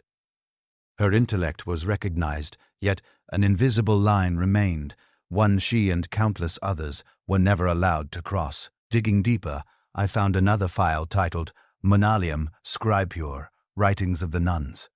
It was a collection of prayers, poems, and liturgical texts composed by women in religious orders from the 9th to 16th centuries. Among them were prayers, both graceful and defiant. I do not ask to be priest. I ask to tend the flame, unseen, burning quietly in the darkest corner. These words were never spoken in formal rites, but they were copied by hand, passed from nun to nun, their brown-black ink still visible on parchment, softened by time. The most haunting section, however, was the filed on heresy investigations, particularly those targeting women whose spiritual influence grew too large. A 1321 case from southern France recorded the trial of a group of women accused of unauthorized preaching, though they had only held Bible readings and shared personal interpretations. One interrogation transcript reads, "Do you believe women can interpret the Word of God?" The woman named Clara Aria replied, "If God chose a virgin to bear him, why would he not choose her tongue to proclaim him?" The record ends. She was burned at the stake, and yet not all voices were silenced. In the files from the Second Vatican Council, I found letters and internal minutes documenting serious discussions on expanding women's roles in the modern Church. A hand-written note from Cardinal Suinens read, "It is not enough to bring more women into the Church. We must admit they have always been here." From 1965 onward, Vatican commissions began including women as theological advisors. But as one document explicitly stated, consultano non dida, they may advise, but they do not decide. More recently, I came across minutes from a 2016 meeting discussing the possibility of female deacons. A group of female theologians presented historical evidence that deaconesses were recognized in the 1st to 3rd centuries in early Christian Greek texts. One cardinal pushed back. That was not the same as ordination today, but another, whose name was redacted in the version I read, wrote, "If a truth must be hidden because our current structure cannot contain it, then the fault is not in the truth." That sentence made me sit in silence for a long time. The Vatican archives did not erase these women, but it has never placed them in the light. They remain like slanted footnotes in the margins of history, not loud enough to echo from pulpits, but strong enough to withstand the winds of time.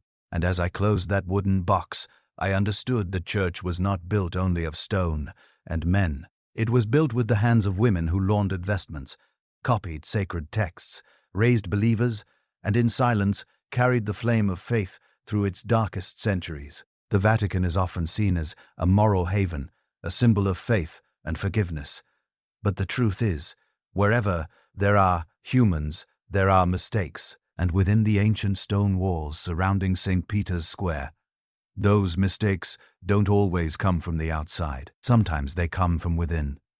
In a section of the Vatican archives marked Dea Reservata, reserved crimes, I began exploring a series of case files sealed away for decades. There was nothing mystical about them, no curses, no dark conspiracy, as only paperwork, signatures, and chillingly meticulous transcripts, records of criminal acts committed within the very institution that preaches grace and virtue. One of the earliest files I encountered was a theft in 1969 from the Sacred Relics Repository, the chamber where hundreds of holy artifacts were stored, including saintly bones, martyr's robes, and handwritten scriptures from early Christianity.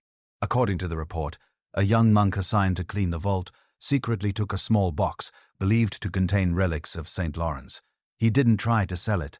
Instead, he kept it in his room, claiming he could hear the saint whisper. In dreams, the Vatican held a closed trial. No journalists, no announcements. The verdict, no criminal prosecution, but the monk was laicized and permanently expelled from Vatican territory. A note attached read, "This action stemmed from misdirected faith, not greed." Perhaps that was why mercy prevailed. Another case, far more serious, occurred in 1982. The murder of a teenage boy of Vatican citizenship inside the Vatican gardens, mere meters from the Pope's office. The case file, labeled Castle AG 82, revealed the victim was the son of a Vatican treasury employee. His body was found near the southern wall with evidence of blunt trauma to the head. The prime suspect, a gatekeeper with a history of mental instability. The internal investigation spanned over 400 pages detailing every step of interrogation and examination. The suspect was described as having lost control due to religious anxiety and psychological isolation. Yet instead of being handed over to Italian authorities, the Vatican dealt with it internally. He was confined to a secluded monastic facility, cut off from the outside world, and never faced public trial. The final line of the report reads, "The peace of the faithful must be preserved, more than the curiosity of the sea." Road. The Vatican operates under its own legal system, based on the Codex Juris Canonici, or canon law. But since the 1929 Lateran Treaty, it has also selectively adopted parts of Italian law, especially in severe criminal cases. Still, jurisdiction remains with Vatican courts, where judges are typically high-ranking clergy or cardinals. In the archives, I came across a list of judges from 1929 to the present, names that appear nowhere in public records, yet wield enormous authority in cases that could shake the Church's moral foundation. Another notable file pertained to suspected money laundering involving the Vatican Bank during 2009-2011. Though touched upon by the press, the documents I saw contained internal account records and transcripts from confidential meetings between bishops and financial advisors. A 2010 report stated plainly, there was negligence in monitoring transfers from the Opus account to a bank in Liechtenstein. No formal charges were ever filed, but shortly thereafter, the bank's director resigned. No press release, no press conference, just a single note in the minutes of his final meeting. We choose to carry the wound rather than expose it to public carving. One of the most haunting cases, and that perhaps the most shrouded in mystery, remains that of Emanuela Orlandi, a 15-year-old girl and Vatican citizen who disappeared in 1983. Her case has persisted for decades, spawning countless theories involving the Italian mafia, political plots, and Vatican cover-ups. Inside the archive sheaves, the related file is labeled Riservatissimo, top secret. I was only permitted to see a handful of pages, dated 1985, including a memo stating that the Vatican received an anonymous letter claiming Emanuela was alive and being held for political negotiation. There was no official response. One cardinal wrote, "If the claim is false, replying invites chaos. If true, silence is your last hope." And so the Vatican chose silence for 40 years. The archives is not a courtroom, but it is where the unspoken judgments are kept, not always to conceal, but because in a place as small and symbolically immense as the Vatican, every sin becomes systemic. Every failing is not just a personal flaw, but a crack in the moral foundation shared by millions. And so the Vatican chooses to handle such matters in shadow, quietly with law, but without light. If the Vatican is a treasury of faith, then art is the golden key that unlocks the deepest layers of the human spirit. The fresco on the ceiling of the Sion Chapel, the marble sculptures, the stained glass windows that narrate the scriptures through image, all have become etched in the memory of humankind. But what few realize is this: some works of art, sketches, studies, even completed paintings have never been seen by the public. They remain in silence, hidden within the vaults of the Vatican. One misty morning, I was led down into a quiet basement, tucked behind the Vatican museums, a space never included in any guided tour. Beyond 3 iron doors, I found a small vault called Deposito Potoico, Rivato, the reserved painting repository. Here are housed artworks that have not yet been evaluated, have never been displayed, or have been withheld for being incompatible with current theological direction. No one says this aloud, but what I saw inside will stay with me forever. The first rack I approached held an unpublished sketch by Michelangelo, a charcoal figure drawn on darkened paper, reaching out in pain and longing. It resembled the creation of Adam in the Sion Chapel, but instead of receiving light from God, the figure was surrounded by darkness. A handwritten note beneath the drawing read, "Non destined for the chapel. Too human." I wondered what made a Michelangelo drawing unworthy of the Vatican's walls. Perhaps it expressed something theology fears to face.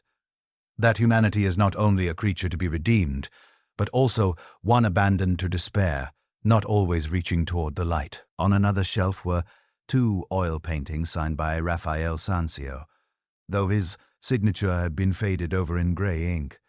An accompanying study noted that the style of these works was too worldly for the rest of his known body. One depicted a pregnant woman holding a crucifix, a striking image deemed theologically inconsistent, since the Virgin Mary is never portrayed this way. A small annotation beneath read confusion dominale may cause doctrinal confusion, and so a masterpiece was veiled not because it lacked beauty, but because it raised questions. I also came across a painting attributed to Caravaggio, never put on display.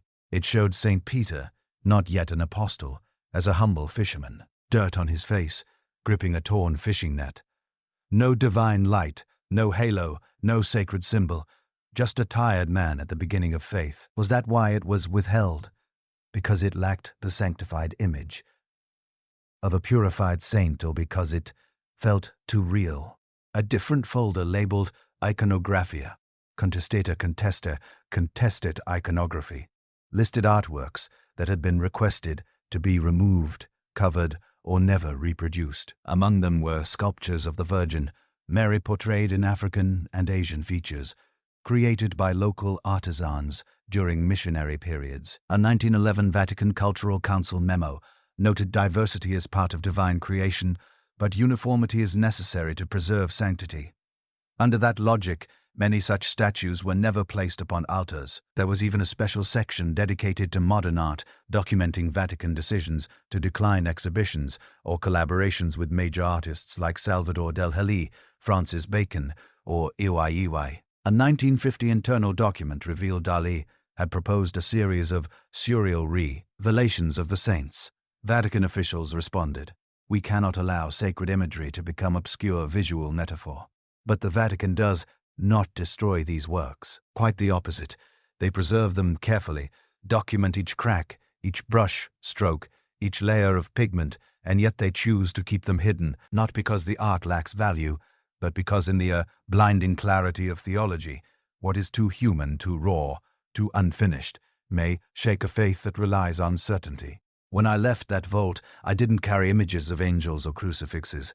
I remembered only the eyes covered in dust, the eyes of paintings never seen, and I wondered perhaps what the Vatican withholds from the world is not out of fear of losing belief, but fear of confronting a version of faith still in progress where saints and sinners, heaven and earth are still in debate, still unfinished on the canvas. When people think of the Vatican, they think of chapels, prayers, theology, not telescopes. And yet, between faith and the cosmos lies a quiet path, often overlooked. The Vatican is home to one of the oldest astronomical research institutions in the world, and within its archives, what's preserved is not just star charts, but a long, intimate history of tension and harmony between heaven and earth, between belief and intellect.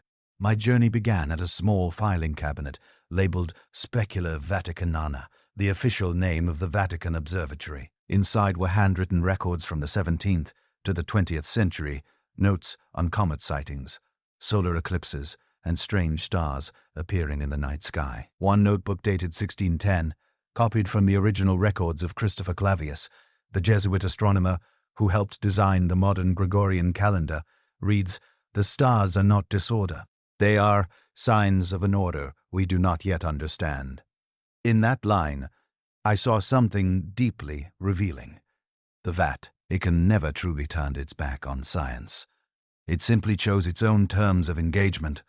Another cabinet held documents not of condemnation, but of internal scientific debate regarding the Galileo affair. I found a 36-page report from 1616, written by a group of clerics trained in mathematics and astronomy, seeking to argue that a stationary Earth was natural and in harmony with Scripture. Yet in a margin note, a young priest quietly asked, "Should we not question why Scripture is silent on centrifugal force?" The question was never raised in court, but it was kept as if the Vatican knew not all doubts are heresy. Then I found a document never publicly released, a handwritten draft by Pope Benedict XIV dated 1741, calling for the rehabilitation of Galileo's name. It was never officially published, yet the Vatican kept it, perhaps because some acts of redemption don't require proclamations, only a reader in silence. By the 20th century, the Vatican's files grew to include international scientific collaboration. A folder from 1935 recorded the Vatican's sponsorship of an expedition to Africa to observe a total solar eclipse. In a letter back to Rome, the expedition leader wrote, "Faith does not prevent us from measuring darkness. It is because we believe in divine order that we dare to quantify the vanishing of light." Another document from 1981 described a private symposium in the Vatican between theologians and quantum physicists. One Swiss professor presented the multiverse hypothesis. The reaction was not rejection. The minutes noted, "If God is infinite, the universe need not be singular."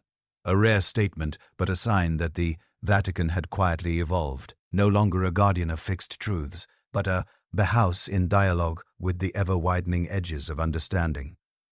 I even found correspondence between the Vatican and NASA, particularly around the time humanity prepared to set foot on the moon.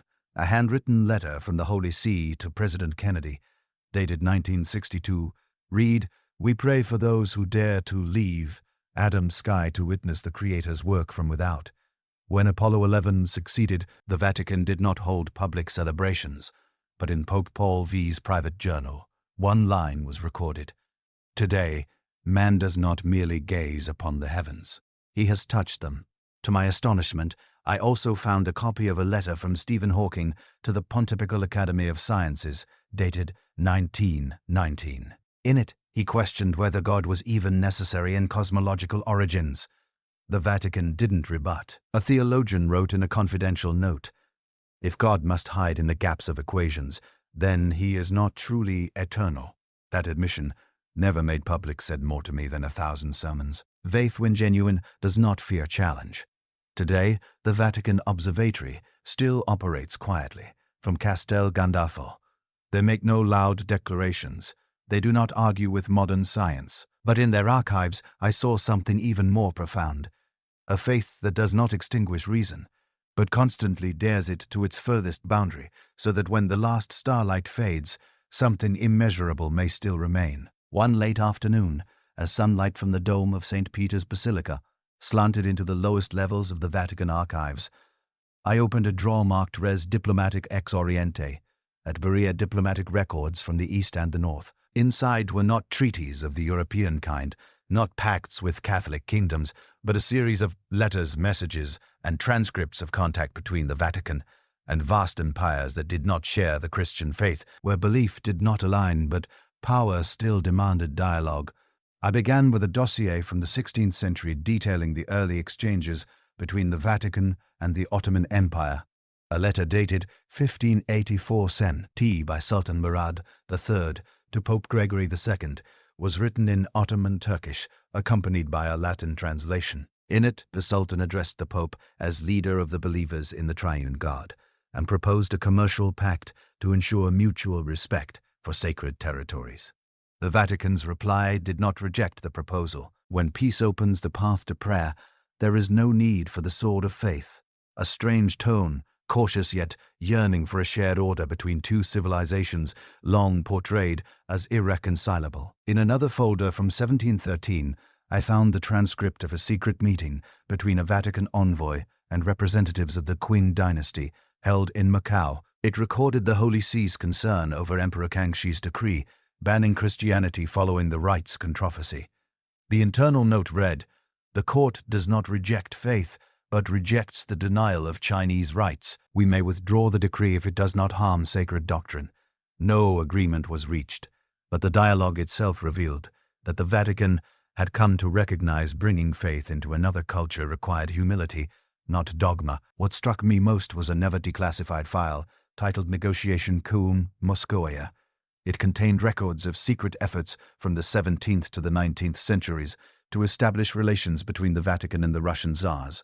In a memo from 1860, the Vatican noted that the Russian Orthodox Church had become the arm of imperial authority, and that without dialogue, reconciliation between the churches would remain impossible. A private letter from Pope Pius Mo to Tsar Alexander II included the line, "When the throne seeks eternity, it must listen to the voice of the eternal throne." There was no reply, but the Vatican did not stop writing. In a document from 1902, the Vatican recorded contact with a Japanese scholar representing the Magi court. The two parties discussed theology, cult, and the possibility of coexistence between Christian charity and the honor of Shinto. One line in the transcript stood out: "The East does not reject faith, it rejects imposition." It read like a reminder to the Church itself. Truth is not a gift that can be forced upon another. I found a 1954 internal memo, just after the end of the First Indochina War, in which the Vatican proposed sending a secret envoy to northern Toti Vietnam to observe the condition of Catholics following the Geneva Accords. There was no official order, no public document, but in the dialed, the envoy's handwritten note read, "I saw priests celebrating Mass in silence, vestments hidden under civilian clothes. Faith here makes no noise, but it has never died." The report was never published. One of the most moving files was a compilation titled Via Pacis, The Path of Peace, containing the full correspondence between the Vatican and the United Nations from the end of World War II to the present. In a 1965 note, when the Vatican became a permanent observer, a cardinal wrote, "The Church has no army, no vote, but it may still whisper into the conscience of the world." That line remains true, though today the world hears those whispers less clearly than before. None of these records boast of influence. On the contrary, they show a Vatican often in the weaker position, the one initiating contact, the one seeking common ground, the one striving to understand its interlocutor. In the shadows of geopolitical power, the Vatican was never a superpower, but it held another weapon: time. The Vatican knows how to wait, and when it waits long enough, dynasties collapse, revolutions burn out, and the Holy See continues to write letters, preserving even the replies that were never sent. When people hear the word miracle, they often picture radiant light, weeping statues, or celestial hymns echoing from the heavens. But when I first stepped into the section labeled Supernaturalize Recensio, Review of Supernatural Phenomena, I saw no light, smelled no incense, heard no incense, heard no sacred sound. I saw documents, thousands of pages of reports, black and white photographs, audio recordings, medical transcripts, and long columns of clinical analysis, all filed meticulously like a crime scene investigation room. The first file I opened concerned the famous event of Fatima, the apparitions of the Virgin Mary in Portugal in 1917, still remembered as a miracle. But what the Vatican preserved most carefully was not the content of the visions, but the process of verification. A memorandum dated October 26, 1930, sent by the Archbishop of Laria to the Holy See, noted, "We interviewed more than 60 witnesses, photographed the sun during the foretold times, yet detected no optical distortion in the cameras." However, descriptions by the locals were remarkably consistent regarding the movement of light. The Vatican did not deny it, but neither did it proclaim a miracle. Instead, it recorded by theological and pastoral criteria. The event is acceptable for devotion, but not binding for belief. That same conclusion appears repeatedly across the archives' records of apparitions. Never a denial, but always a careful distance. Another case was that of Lourdes, France in 1858, where the young Bernarde Soubirous claimed to see the Virgin Mary multiple times in a grotto. The Vatican's file preserved detailed transcripts of every interrogation, from local doctors to senior clergy. One line in the document read, "The girl displays no signs of hallucination." Yet the figure she describes does not match doctrinal conceptions of the Virgin at the time. Eventually, the Church did not validate the visions directly, but rather the inexplicable recoveries from illness that followed pilgrimages to Lourdes and the Vatican Nave rushed. In another file, I read about the 1973 apparitions in Akita, Japan, which were not officially recognized by the Holy See until over 20 years of investigation had passed. Doctors, psychologists, theologians were dispatched, and each step was accompanied by internal reports. One particularly telling note read, "The weeping statue of the Virgin is chemically verifiable, but scientifically inexplicable." This does not make it a miracle. It makes it worthy of monitoring. Then I found a striking registry called COSI, Ray Rejected Cases. In it were hundreds of reports deemed fabricated, exaggerated, or lacking supernatural merit. There were photographs of statues dripping water due to plumbing leaks, audio recordings traced to human manipulation, witnesses who later retracted their claims. In one Latin American case, the supposed visionary confessed to having been paid by a pilgrimage group. The Vatican report simply stated, secular motivation. File closed. Another part of the archive held cases of unexplained healings. The Vatican maintains an independent medical panel called Consular Medica, which evaluates every supposed miraculous recovery. One file from 2002 described a Parkinson's patient who fully recovered after praying to Blessed John Paul II. The attending physician confirmed it. Still, the Vatican noted 5 additional years of observation required to rule out natural remission. No haste, no sentimentality, just a process as rigorous as any clinical trial. One small file I stumbled upon bore the name Aurora Messina, a 17-year-old girl in Italy, who in 1966 claimed to receive nightly divine prophecies during full moons. Crowds gathered at her home, but internal Vatican notes stated after 7 months of observation, no objective evidence was found. The divine voice in her room was ultimately traced to a hidden speaker installed under her bed by her brother, who later confessed he case only wanted to protect the faith of the villagers. The case was sealed with atras stamp, deception for notoriety. But perhaps the most haunting file was one without a date, titled Lux Inter Cause Light Among the Blind. It contained a testimony by an elderly priest living in a mountain monastery in Switzerland. He claimed to have seen a glowing child in the snow one night, but when he approached it vanished. He did not ask for recognition. He simply asked the Holy See to record his account so that if anyone else ever sees it, they will not think themselves mad. The Vatican neither rejected nor affirmed it. One line from the examiner's note read, "Silence is the only way to preserve the sacred. The Vatican does not chase wonders, it observes, it doubts. It measures every tear from a statue, every unexplained light, every whispered prayer in the fields. And in that silence, it chooses to preserve what it does not yet understand, not to display, but to remind itself that if God truly reveals himself, he will not need trumpet blasts or headlines. He will arrive in moments no one expects, and no one hears except for those patient enough to wait, as the Vatican has done for centuries. I never meant to seek out the prophecy of story. Malek, for many within the Vatican that name evokes more discomfort than reverence. Yet one day while I was researching documents related to early 17th century councils, I stumbled upon a thin file tucked inside an unrelated dossier. Its cover was marked simply, Da et Prophetia Malachi unpublished version. Inside was a handwritten copy, dated 1595, the same year the prophecy was first printed in Rome by Father Arnold, due on in his work El Cani Vite. The reason the Vatican preserved this manuscript was not out of belief, but to monitor how it spread.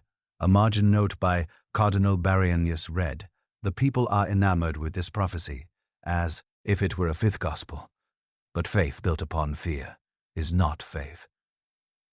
The prophecy of Saint Malek is said to have been written by the Irish Archbishop Malachio Morgair during a pilgrimage to Rome in 1139, and in it he listed 112 Latin mottos, each meant to correspond to a future pope from Celestine up to the very last, who it is said would witness the fall of the Holy City and the Day of Judgment. In the Vatican archives, I found an internal table never made public, mapping each prophetic phrase to an actual pontiff. Some were eerily accurate. Lumen in Caelo, light in the sky, was linked to Pope Leo II, whose coat of arms bore a radiant star.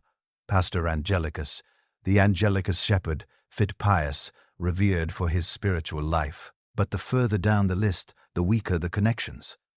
Ultimately, a Vatican memo from 1978 concluded, "This is the effect of reading backward. People assign meaning to what has already passed, not what is to come." Still, what prevented the Vatican from outright denouncing the prophecy was the final line in persecution, Stretit Petrus Romanus. In the final persecution of the Holy Roman Church, Peter the Roman shall sit upon the throne. And then the city of 7 hills shall be destroyed, and the dreadful judge will judge his people. Then came 2013, Pope Benedict XVI, the resigned, the first papal abdication in 6 Kench, the resigned, the first papal abdication in 6 centuries. His successor, Jorge Mario Bergoglio, who took the name Francis, born in Buenos Aires, but of Italian descent. Roman blood, though no pope has taken the name Peter II, the Vatican suddenly received hundreds of letters from the faithful around the world, all asking the same thing. Is this the final pope? One internal document I found recorded a meeting of the cardinals in 2014, just months after Francis's election. During it, a young bishop expressed concern that this prophecy is being weaponized to fuel apocalyptic anxiety, and under me, knee reform. The dean of the college replied simply, "The church does not fear the end. We only fear that people stop living for tomorrow." Another file titled Legendomis non publicandum to be read, not published, documented a Vatican commission that had once investigated the true origins of the prophecy. Several scholars argued the entire text was written in the late 16th century to support specific candidates in a papal conclave. One historian asked bluntly, "If Malachi truly wrote this, why is it never mentioned for 400 years? But in the end, the Vatican reached no official conclusion. The file ends with a line that says, "We do not publish what may confuse even in order to deny it." And so the prophecy remains a ghost, neither authenticated nor erased, neither confirmed nor condemned. It has become part of the mythos surrounding the Vatican, like hidden staircases, secret chapels beneath the basilica, or whispers of angels during papal elections. Is it real? Does it matter? Perhaps those questions no longer require answers, as one elderly bishop once whispered to me while turning the final page of that prophecy. There are words God never spoke, but left behind for men to decide whether to believe or not.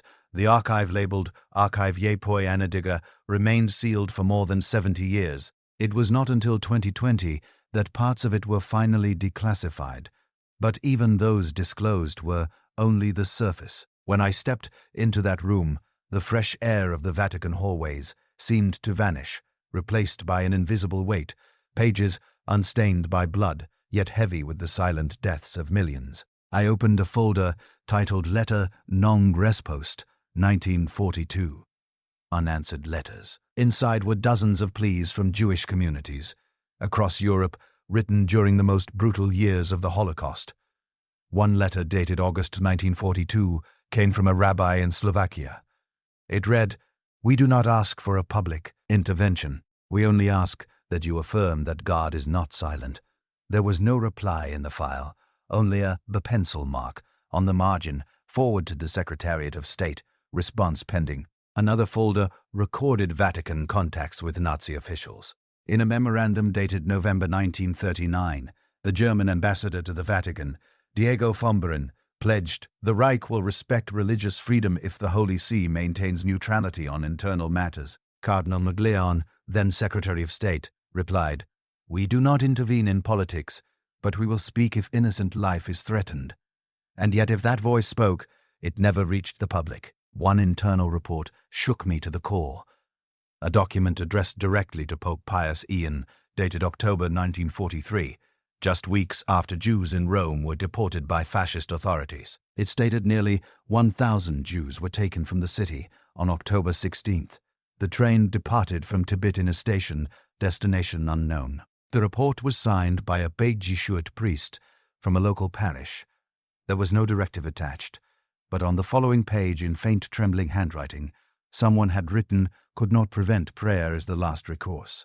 I found no handwritten orders from Pius the commanding silence, but I found absence in speeches, messages, public declarations throughout the period when Jews were being slaughtered en masse. A folder titled Discorsi Mananti, missing speeches, contained drafts of 3 addresses that were never delivered. One of them, dated December 24th, 1942, bore the title Cicatella in no like stars in the night. In it was the line, "We grieve for the millions of innocents destroyed, whether for their race, their faith, or their race, their faith, or their language." But that message was never read aloud. A note beside it read, "Would endanger German parishes must wait," but the waiting never ended. Still, The Vatican did not remain entirely silent behind closed doors. I read hundreds of records documenting secret efforts to save Jews, especially through monasteries, churches, and religious institutions across Italy, France, and Poland. In 1944, file noted Santa Brigida convent has hidden over 200 Jews disguised as pilgrims. The abbot accepts personal responsibility if discovered. There were dozens more such cases, yet no public statement from the Holy See confirmed or protected these actions, because a single word could have dragged hundreds out into the light and to their deaths. A letter from Bishop Angelo Rota in Budapest, dated 1944, read, "If we speak, they will kill more. If we remain silent, our conscience will die." There was no recorded reply, but in a private memo, I found a handwritten line, unsigned. To choose between voice and life, no one is holy enough to choose rightly. After the war, a file labeled Defense Silence Defenses and Silences contained transcripts of internal meetings preparing for the coming wave of criticism. One cardinal suggested a public statement that the Holy See had quietly saved lives during the Nazi reign. The proposal was rejected. Instead, the Vatican chose continued silence and let the world debate. One final note read, "We do not speak. History will find the words, and history has never stopped searching. Some say Pope Pius V lacked courage. Others say he did all he could within the limits of his office and time. But what I saw in the archives was not a judgment. It was the fractured record of a moment when moral clarity was pushed to its limits. There were no heroic proclamations, no apologies, only the lingering truth of a cold reality. Silence, whether born of fear or strategy, leaves an echo that cannot be erased." After hundreds of hours of reading, turning page after worn page, deep beneath the earth, where no bells ring and no candles flicker, I began to ask myself, why do the Vatican keep all of this? Skeptics might say, to control, to avoid facing truth. But if that were all, why not destroy it long ago? Why preserve with such care and precision every internal memo, every unanswered plea for help, every draft of a speech never spoken? I gradually came to understand the Vatican doesn't merely preserve truth, it preserves the complexity of truth. In those archives, there are no justifications, no blatant denials.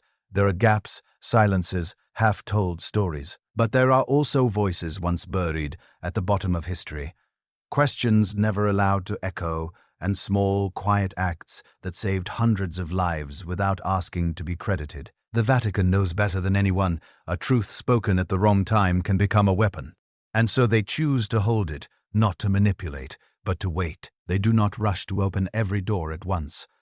They believe each generation should only know what it is ready to understand. And that, difficult as it may be, is also a form of responsibility. I still remember the room at the far end of the Western Hall, a small chamber behind an old wooden door, inscribed with the Latin words Veritas, Temporis Testem Paris Terrest. Truth belongs to time inside. There were no files, only a piles, only a wooden desk, and a blank book. The elderly archivist whispered to me, "This is where no more questions are asked. Only listening remains." I sat there, not to write, but to reread in silence every chapter I had encountered. From secret meetings with emperors to hidden works of art, miracle investigations, Vatican silence during World War II, the role of women, of science, of rituals never performed, all flowing like an invisible current through millennia. I did not leave with answers, but I did leave with a certainty.